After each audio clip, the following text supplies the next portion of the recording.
ထိုင်းပရိသတ်ရဲ့ခုလိုလုပ်ရဲ့ကြောင့်ရွှေတစိမ့်စုနဲ့ဝေးကြရကြောင်းရင်ပွင့်လာတဲ့မြမအကုံဆောင်အာစာသမားအာတိမင်္ဂလာပါပရိသတ်ကြီးဒီနေ့မှာတော့မြမတနိုင်ငံလုံးကချစ်ခင်အားပေးကြတဲ့အရှိတောင်အာရှအာစာပွဲတော့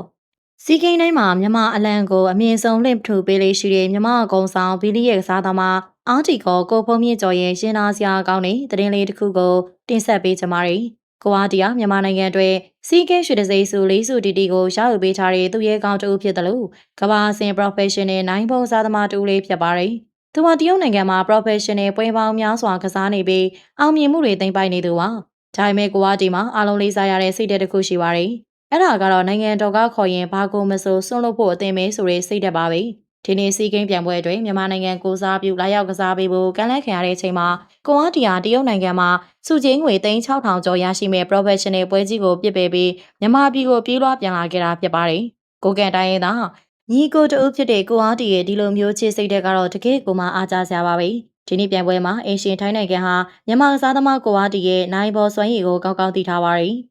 ကိုအားတီသာသူအားတနဲ့နိုင်ဘော်ထိုးနီနဲ့ပြိုင်ဝဲဝင်ရင်ရွှေတစိမ့်ကလက်လွတ်ရမှာတေးကြနေတာကြောင့်အင်ရှင်ရဲ့အခွင့်အရေးကိုတုံးချပြီးတော့နိုင်ဘော်ကစားနည်းကိုပြိုင်ပွဲစည်းရင်းတွေကနေဖြုတ်ချခဲ့ပါတယ်။အဲ့ဒီစားစနိုကာကစားနည်းကိုပဲထည့်သွင်းခဲ့တာပါ။ကိုအားတီကစနိုကာမှာအာမတန်ပေမဲ့လည်းနိုင်ငံအတွက်ဆိုရင်ဘလို့ချင်းနေမျိုးမှမဆိုတိုက်ပွဲဝင်မေးဆိုတဲ့စိတ်နဲ့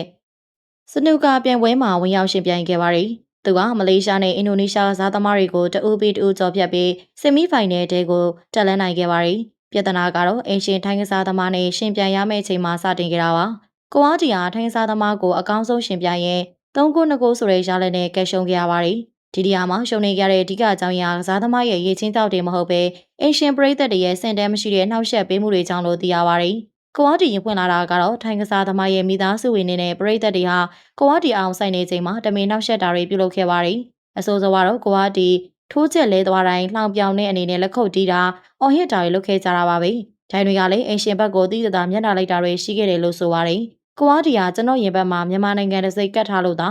နိုင်ငံကုန်သိက္ခာအတွက်သိခံခဲ့တာပါ။တကယ်ဆိုရင်တော်တော်လေးဒေါသထွက်မိပါတယ်။ကျွန်တော်သာနိုင်ငံကိုစားပြီးမဟုတ်ရင်ခမတို့ဒါဘာလို့တာလဲသွားမေးမှလို့စိတ်မကောင်းစွာရှင်းဖွင့်လာပါတယ်။အင်ရှင်ပြည်သားမှုမရှိတဲ့ထိုင်းပရိသတ်တွေရဲ့လုပ်ရကြောင်းကိုအားတီဟာရွှေတစိမ့်နဲ့လွဲချော်ပြီးတော့ကြီးတစိမ့်နဲ့သာကြီးနေခဲ့ရပါတယ်။အားကစားဆိုတာနိုင်ချင်းရှုံးချင်းတဲ့အားစားသမားစိတ်ဓာတ်ကပိုရေးကြီးပါတယ်။အခုဖြစ်ရမှာတော့အင်ရှင်ထိုင်းနိုင်ငံဟာကိုအားတီကိုရုပ်ပိုင်းဆိုင်ရာရောစိတ်ပိုင်းဆိုင်ရာပါဖိအားပေးနိုင်ယူခဲ့တာပါ။ဒါပေမဲ့မြန်မာပရိသတ်တွေကတော့ကိုအားတီဟာရွှေတစိမ့်တဲ့တန်မိုးရှိတဲ့နှလုံးသားပိုင်ရှင်ပါပဲ။6,000ကျော်ကိုဆွတ်လွတ်ပြီးနိုင်ငံအတွက်လောင်စားပြီးတဲ့ကိုအားတီကိုပရိသတ်တွေကအမြဲတမ်းကိုယ်ယူနေမှာပါ။ကြီးတစိမ့်ပဲရဘာပဲရသူ့ရဲ့စိတ်ထဲနဲ့စူးစမ်းမှုကိုတော့ဘယ်သူမှရှင်းနိုင်မှာမဟုတ်ပါဘူး။ကဲပရိသတ်ကြီးအင်ရှင်မပီသားမှုမရှိတဲ့ကစားသမားကိုနှောက်ယှက်ပြီးတဲ့ထိုင်းပရိသတ်တွေရဲ့လုပ်ရက်ပေါ်မှာဘလို့မြင်ကြလဲခက်ခဲတဲ့ကြားကနေမြမကိုဆောင်ပေးခဲ့တဲ့အားတီတွေအားပေးစကားလေးတွေကွန်မန့်မှာရေးသားပေးခဲ့ပါဦးရှင်။